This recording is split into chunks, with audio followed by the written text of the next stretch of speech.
Upbeat instrumental music begins to play softly. Hook. Don't scroll. You'd never guess how a basic coffee run could brew a meaningful connection.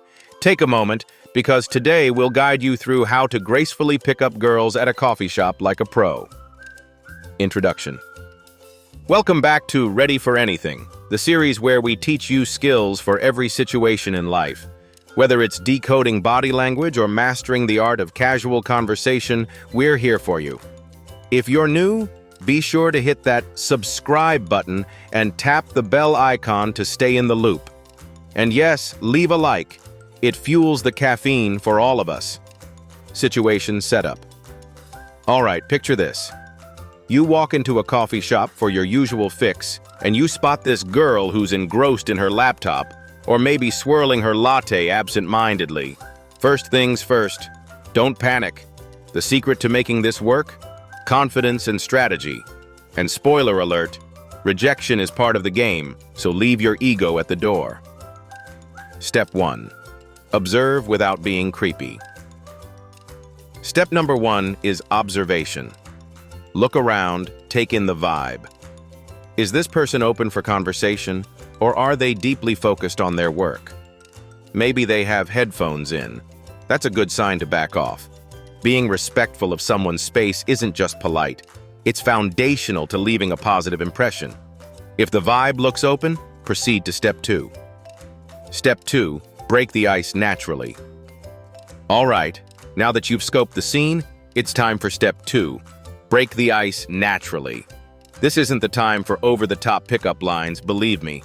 Instead, keep it simple. Something like, "Hey, what are you drinking? I've been meaning to try something new." Or, "That laptop brand, do you recommend it?" These little tidbits are both casual and engaging. Keep it relevant. As you're in a coffee shop, ask about coffee or something context-specific. Step 3. Build a genuine connection. Here's the golden rule. Pay attention. Forget about memorizing lines or trying too hard to impress. Show genuine interest. If she lights up when discussing her favorite drink, join in with a relevant anecdote or ask an open-ended question. For instance, you seem like a coffee connoisseur. What's your go-to coffee order on a lazy Sunday? It's all about creating a moment of connection, and this keeps the conversation organic and engaging. Step 4. The numbers game mindset. Let's talk about the elephant in the room, rejection. Not every attempt is going to land, but that's okay. Think of it as a numbers game. The more natural conversations you strike up, the likelier you are to connect with someone genuinely. And no, rejection doesn't make you less of a person. It's just practice for the eventual yes that's waiting out there. Take every no as a stepping stone, not a roadblock. Psychology behind the strategy. Okay, so why does this simple coffee shop approach work? Here's a little psychology for you. Firstly, coffee shops are communal spaces where people are already primed for small interactions. Secondly, our brains are wired to respond positively to cues like humor, eye contact, and respectful conversation. You're not just a random stranger anymore. You're a friendly face that someone might actually want to see again, and that's huge.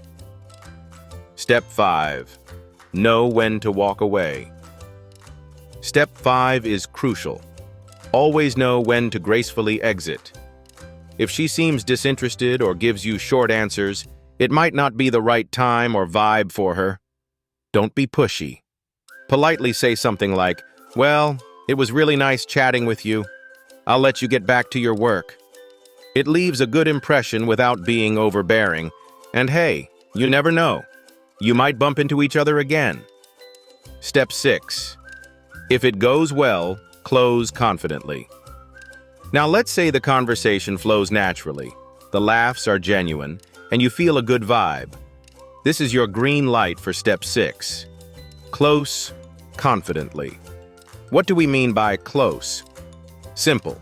Suggest extending the connection. Something like, "Hey, I really enjoyed this. How about we exchange Instagrams or grab coffee another time?" Be breezy but confident. It's not a marriage proposal, just a casual way to continue the vibe. Real-life case studies. Let me share a quick story to drive the point home.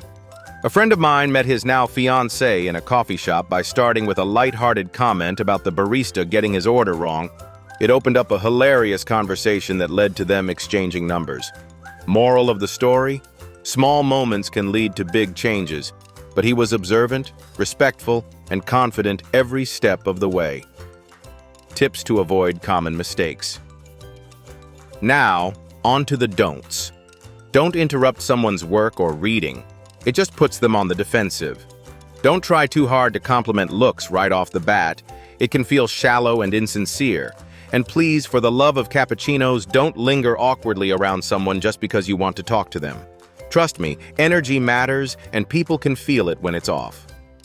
Why you should subscribe. Loving these tips? Then don't forget to hit subscribe right now.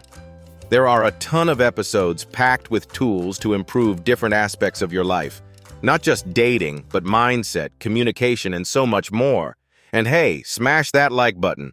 It's one tiny click for you, but a giant leap for the channel. Final words. So the next time you walk into a coffee shop, remember, be confident, stay genuine, and don't overthink it. At the core, it's not about picking up anyone, it's about making real connections. Now go out there and turn that corner coffee shop into your social playground. Until next time, you're watching Ready for Anything. Outro music swells and fades out.